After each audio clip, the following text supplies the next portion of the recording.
Beluso, você falou agora de, se não me engano, você usou a expressão órbita internacional. Pois então, eu queria aproveitar esse gancho para mudar um pouquinho de assunto, mas ainda falando sobre economia.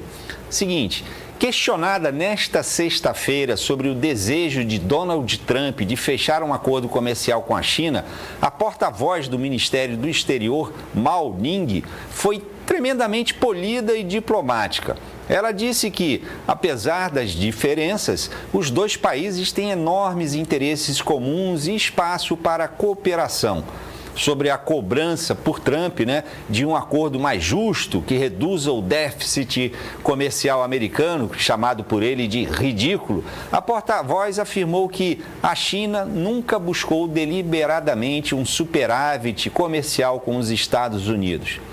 E em entrevista, na noite de quinta-feira, Trump disse ser possível chegar a um acordo comercial com a China, mencionando, inclusive, uma conversa que ele chamou de amigável com o líder chinês Xi Jinping.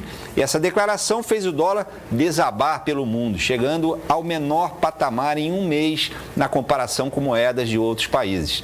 Isso porque, desde a campanha presidencial, Trump tem falado em aumentar a tarifa sobre importações chinesas.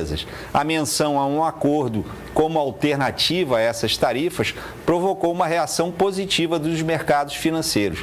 Pelo mundo, o índice do dólar caiu 0,5%. No Brasil, a moeda desceu para R$ 5,88 no fim da manhã de hoje, sexta-feira. E sobre isso, eu queria ouvir a sua opinião, Beluso. O vice-primeiro-ministro chinês disse no Fórum Econômico Mundial em Davos que guerras comerciais e tarifárias não têm vencedores e não são do interesse de ninguém. O senhor concorda com isso?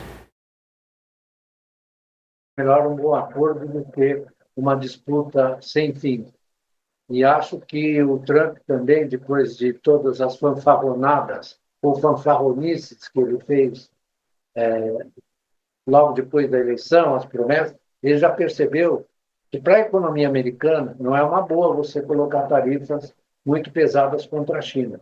Porque a participação da China no abastecimento da indústria americana com peças, componentes, insumos em geral, bens de capital, é muito grande. E as pessoas não sabem disso. Então, o choque de preços que você teria com as tarifas seria muito grande. Então, é melhor acertar um acordo, discutir, na verdade, uma forma de ir encaminhando, porque o que está preocupando o Trump? O que está acontecendo com os Estados Unidos? Não é verdade? O que acontece com os Estados Unidos? Os Estados Unidos está sofrendo a concorrência da China como maior economia do mundo. A China cresceu desde os anos 80 devastadoramente, até porque os Estados Unidos, se você quer saber, os Estados Unidos foram responsáveis por boa parte do crescimento chinês. Estou falando estruturalmente, estou falando que eles fizeram de propósito. Ou seja, quando o Reagan, o Volcker, Paul Volcker, subiu a taxa de juros naquele ano de 1979, eu estava até em Belgrado na reunião do FMI, quando ele fez isso, ele mobilizou uma boa parte das empresas americanas que correram para a China, que estava se abrindo, estava, na verdade, recebendo capital investimento estrangeiro e aproveitando isso para desenvolver a sua própria estrutura industrial, sua própria tecnologia, etc.